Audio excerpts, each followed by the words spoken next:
The light of the world is diminished now that Auntie Barb's bright spark is extinguished.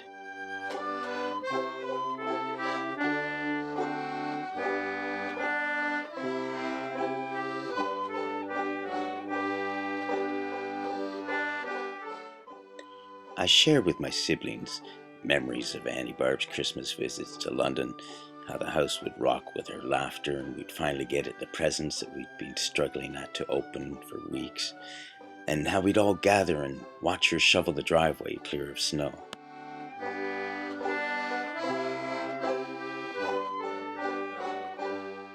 My really private cherished memories are from when I moved to BC and was making annual trips back east, and I could include a visit to Montreal to spend some time just alone with Auntie Barb.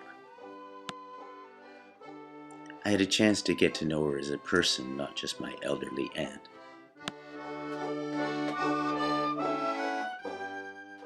It was wonderful to see her in her native element, the pride she took in her garden, the joy she took in her dogs. I remember having a hard time keeping up with her as we strolled the streets and lakeshore of Lachine, and she greeted her old people. She was in her 80s at the time. We shared a love of animals, and music, and art. It was inspiring to watch Auntie Barb take up painting late in life and develop that skill. She still found new passion, and that's the sort of thing that kept her vital. Because we were both artists, Auntie Barb assumed we'd share a taste in fashion, so subsequently I got a lot of really flowery shirts sent to me and hats that, well, to be frank, will probably end up in the Goodwill. The hat, anyway, might find a better home. I could use the shirt for funk.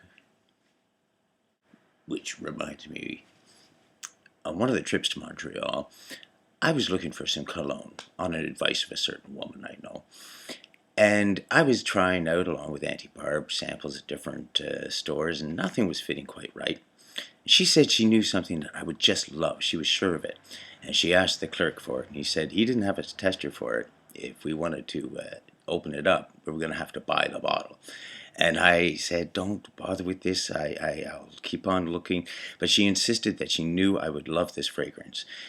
So she bought the bottle and opened it up and sprayed it, and it was her fragrance. She thought that I might enjoy smelling like an 80-year-old woman. Nice though it was on her. As befits an aunt, Auntie Barb told me my first dirty joke that I remember. Why did the French clerk at Eaton's get fired? Because she was going way behind the desk. Yeah. You kids today. I'm currently, as Auntie Barb was, single, childless, and living far away from my family.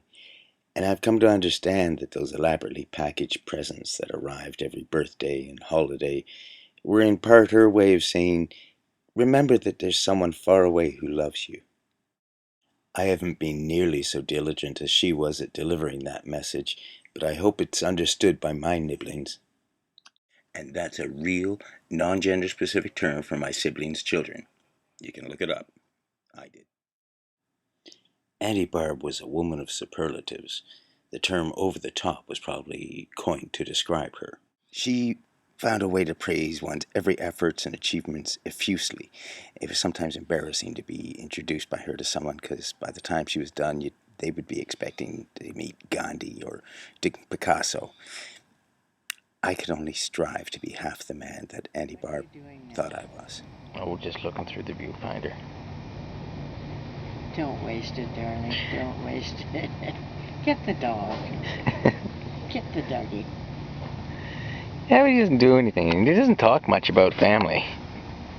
No, well, he didn't have time, I guess.